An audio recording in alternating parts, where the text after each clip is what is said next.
Hi, everyone. I was just making sure that we are live where we need to be. Just now, just making sure we're live everywhere we need to be. Thank you for Lovely. Thank you for joining me today for another one of our lunch and learn sessions. If you can see me and hear me, let me know in the chat. We are live today on LinkedIn, on Instagram, on Facebook, and also on our YouTube channel. Right? So let me know if you can see me, if you can hear me, and we can take off. Yeah. So today we're going to talk about something that is very, very specific. And it's something, I always choose these topics based on conversations that I have with my ideal clients, right? So I'm not just pulling them off the top of my head. It's really based on conversations that I have and things that a lot of my ideal clients are saying that they may be struggling with. Yeah. So today we're going to talk about how you stop chasing clients and build a waiting list of buyers. And this is something that I really encourage a lot of my entrepreneurs to do because I know that constant chasing can be exhausting, and a lot of times that is what leads to the burnout that we feel as we continue to grow our business and continue to build our businesses, because we feel like we're always chasing people, we're always trying to find the next client. But there's a strategy behind how you build a waiting list of buyers so that no matter what season that you're in your business, you're always attracting your ideal clients. Yeah, so I'm Adana Austin. I'm your business coach and consultant, and I work with high-end entrepreneurs like yourself to get very clear on your goals, identify your ideal clients, and develop the strategies to grow your business. So let me ask you something. What would change in your business if instead of chasing clients, you had clients chasing you? What if they were signing up weeks or months in advance, excited and ready to pay? That's what I think every entrepreneur dreams of, right? Waking up with people saying, yes, yes, yes. I am ready to buy from you. I want to buy from you. You are the deal, right? I've had clients who went from struggling to find business to having a 3-month waiting list. We did that really successfully last year and part of this year, simply by changing how they positioned themselves and structured their offers, right? Let me know in the chat if that is something that you also desire in your own business. So I'm going to go through a few things that you need to take into consideration if you want to set up this particular type of structure in your business. So one of the first things that I tell my clients is, how can we create scarcity and exclusivity in your business to drive demand? Because people want to feel special. You remember, when you're selling, it's all about the emotions, right? Whether it's that you want to figure out in your business, and guys, this works for a service-based business or a product-based business, right? How can I create scarcity? When something is limited, people want it more, right? And I know this goes against your grain of thinking, well, I want to sell to everybody, right? But think about it in a logical sequence, right? When you're thinking about scarcity, this is where you only take a limited number of clients per month, right? When you're thinking about exclusivity, it means that not everybody qualifies to work with you, right? You interview or they apply to work with you, right? Because it goes back to our conversation where we say, you're not trying to serve everybody. Everybody is not your ideal client. Your ideal client is a very specific niche of people who need and want what you are providing. Yeah, let me know if you have any questions in the comments, right? So, for example, a makeup artist who might only book 10 brides per quarter and books out a year in advance. These things can happen if you create that kind of exclusivity or scarcity, right?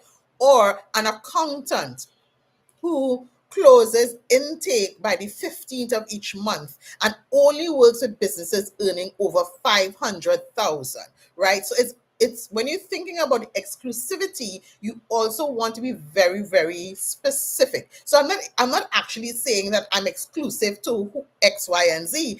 I'm telling you that by the 15th of every month, my doors are closed. So you have to get in by the 15th. But not only that, you have to be earning over $500,000. So that makes it very, very exclusive to who I may want to serve. Does that make sense? Does that make sense? Think about what is one way you can introduce scarcity and exclusivity in your business this week. So let's give you some examples. You all know I love to give you examples, right? So hairdressers, they only open bookings once per month. Slots go in under 30 minutes, right? So they are building that and we'll talk about that as well. You're building that anticipation. My books open on the 25th of every month for the next month. Choose your date, choose your time. And you know what I mean? It literally can close off in 30 minutes or in an hour or in 24 hours, right? It depends on how you want to run your business. Yeah. You can have a private chef who offers seasonal tasting events, right? And then the clients book out 6 months ahead. You can have a coach or consultant like myself who only opens her program to, let's say, 15 people per quarter for max, right? And to get people to come in, the coach and consultant can allow them to apply to join because you see you're creating that exclusivity and go through like a short interview process. So you are choosing them, they are not choosing you, right?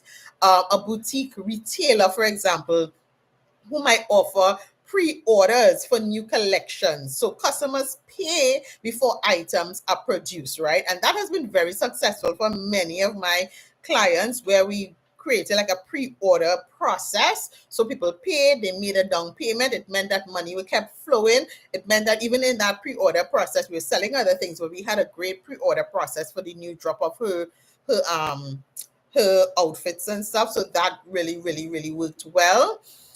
So you want to think, how can I create that scarcity or that exclusivity in my business? Now that we've talked about that, think about, what has to happen before you can do that, right? Because you can't just start a business and then start with scarcity and exclusivity. You have to lead your clients with purpose, right? You have to build anticipation and create what I like to call like a lead flow into that scarcity and exclusivity. So, according to your business, whatever your business is, you can offer free tools or something free that helps your clients get a real quick win. So, you can do this accountants, coaches, anybody. You can do like a free checklist, a short masterclass, cheat sheets, templates, anything that will give your clients a quick win, right? That's the first place that you're going to start before we reach scarcity and exclusivity. What is going to give your clients a quick win? Meaning that it's not going to cost a lot. It can be free, so it can be a very low ticket item. It can be free, but it's something that they are going to see immediate results from, or something that they can immediately implement, right? When you do that, then you can start to do something like a teaser campaign where you hype up what is coming. So you hype up that, your doors are going to close on the 5th or your doors are going to open on the 15th. You want to hype it up, get them expecting that. You do that also by showing some of the behind the scenes. You create like a waitlist link. You do a sneak peek. You share coming soon, what is coming soon, and you really get them excited about what you are about to drop, right? Listen to what I'm saying, right? So the scarcity and the exclusivity just doesn't come out of thin air. You also have to do the marketing behind it to get your audience prepared to buy from you immediately from the time you open doors or you drop that new thing, right?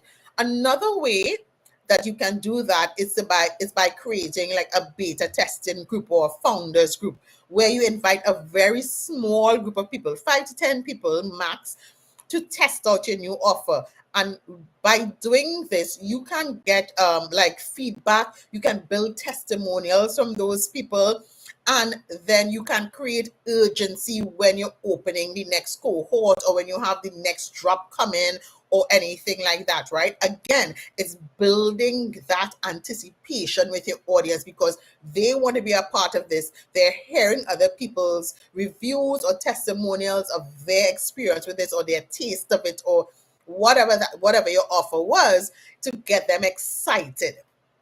Yeah. And then you do like a application only booking. So you want to get into my books, click on this link. You want to get access to the next pack of seasoning that I drop, click on this link. Once you click on this link, you will get first dibs because I'm only making 200 packages, and you can order 5 at a time minimum, and you want the first dibs, then click on this link and get your name there, right? You want to build that up. And guys, if you do it correctly and you do it the way that I'm sharing with you here, then it's something that you can literally rinse and repeat in your business, right? You create an intake form, you choose them instead of them choosing you, you add exclusivity and filters, and you filter out time wasters. You filter out those people who keep jumping in your DMs and saying, I'm interested, but they're really not buying. Or they may be commenting under your stuff, but they're really not buying, right? So you want to figure out how can I create that anticipation in my business, because we talk about the psychology of selling, right? Because we know selling is a mental thing, it's an emotional thing.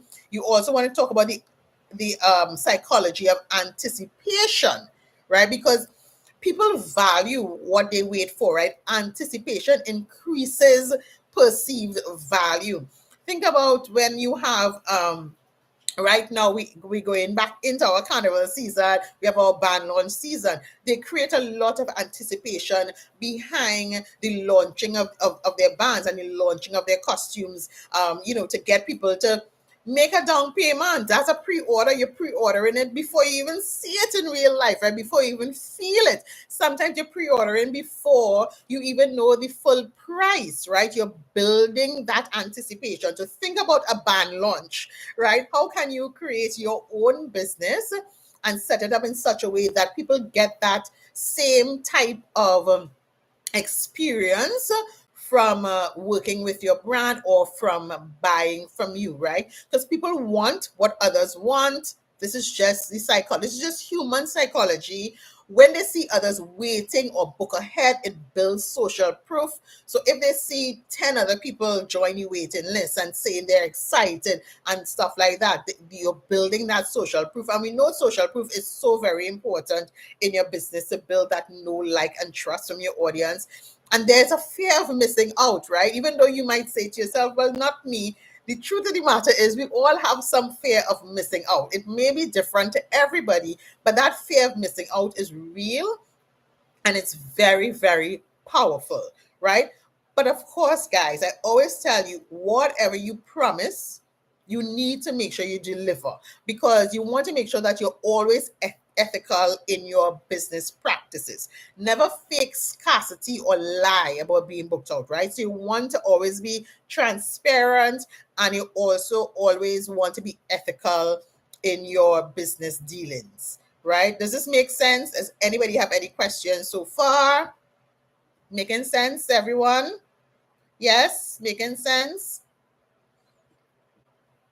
Yes, lovely, right? So you're doing these things, but you also have to remember, in order to build that scarcity and to build that exclusivity, you have to nurture your leads. And I know you all have heard me talk about nurturing your audience over and over when we talk about our sales funnel and our marketing funnels. You want to nurture your audience, right? So because the truth is that most people don't buy immediately. Yes, you will have those instances where somebody is specifically looking for what you are selling, and they come on, they find it, and they buy. But the truth is that most people don't buy immediately. But that doesn't mean they're not interested. They may need to get additional information or just to understand how you operate or what you're doing, right? Before they make that decision to buy from you, which is why, as part of your marketing process, you have to always include nurturing, not just new people, but people who are already a part of your funnel, people who are in your email, people who are following you on social media. How are you nurturing them, right? So you can create like a lead magnet to get them into your email list. Again, something for free in exchange for their email address, or something at a low ticket item in exchange for their email address, or a low ticket experience in exchange for their email address. Get them into your email list ethically, and then start sending them weekly emails, really educating them, motivating them, and talking about the outcome that they will experience when they buy your offer, right? A good way to nurture them as well is to show behind the scenes, show your process, invite engagement, ask them questions about how they will usually do this, what they are usually looking for, because you want to get that feedback from your audience. Once your audience feels like you are actually speaking to them, it builds that know, like, and trust, and it makes it so much easier for them to say, yes, let me get on board, or yes, let me buy from this person, because I feel like I actually have a relationship with them, as opposed to them just trying to sell to me and saying, buy from me, buy from me, buy from me. You want to build those relationships. You want to show up with value. And you always hear me say that. I'm sure you've heard that already, right? And a lot of people don't understand when we say show up with value. Showing up with value means that you're not just always selling, but you're having conversations, right? Showing up with value means that you are educating your audience about the uses of your products, or your offers, how they use it, why they use it, when they use it, what is the outcome of when they use it, what how is their life going to be improved after they use your offer, right? Or after they have come to your event, or after they've eaten your food, or after they have bought your services, right? That is how you show up with value, right? And obviously, you have a call to action because you don't want to just be sharing valuable information and then walk away. You want to be telling them, what to do. So it's about building that relationship, show the wins, show the insights, show personal moments, right? The goal isn't to convince people, it's to help them see you as the obvious choice when they are ready. They must see you as the obvious choice when they are ready to buy, because you have spent time nurturing them and building that relationship with them, right? You want to encourage them to review their current client journey. And you want to also make it easy for your audience to buy from you, make the journey really easy, right? So think about what can you implement in the next 7 days to begin building a wait list for your business, right? What can you implement? And that wait list could be for any one of your offers. It doesn't have to be for the biggest offer. It could be for any one of the things that you are offering to your clients. It can be food. I mean, I had a client create a waiting list for food that she used to sell on a Friday. I've had clients create a waiting list for new clothes that they were about to drop, right? I've had clients create a waiting list for her accounting and a consultancy services. So what can you create or implement in the next 7 days to begin building a waiting list, right? Remember, you want to give them something free or low ticket so that they get an instant win, so that they get into your email list, so that you can continue nurturing them by educating them and showing them the how of the thing. And then you want to create that urgency or that scarcity. I'm closing doors at this time. You have to put in your order by this date. You have to make a down payment by this time, X, Y, and Z. You want to create that kind of thing. You want to show the reviews, show the testimonials, show what other people have experienced or are currently experiencing with your business, right? So my challenge to you is to write down 3 ways you can build anticipation in your business, and even go as far as listing who you think you want to invite to that wait list, because sometimes people need a nudge, right? Who would you want to invite to that wait list? You have all these people following you, all these people on your email list, all these people who are in your social media circle, right? um who would you nudge to invite into the wait list? Because you may know ideal clients who are there, but who have not actually made that first step. That is my challenge to you. So, guys, if you want to create a business where you are not chasing and people are chasing you, think about how you can incorporate that scarcity and anticipation into your business. Yeah. So as usual, if you have any questions at all, jump into my DMs, leave a question or comment underneath this video, whether you're watching me on YouTube, Facebook, Instagram, or LinkedIn, and I will be sure to answer any questions, or Instagram. Yes, I'll be sure to answer any questions that you may have, and we can continue this conversation. So let me know, right? Guys, have a great day, and I'll see you back here next week, Wednesday, for another lunch and learn session. Bye.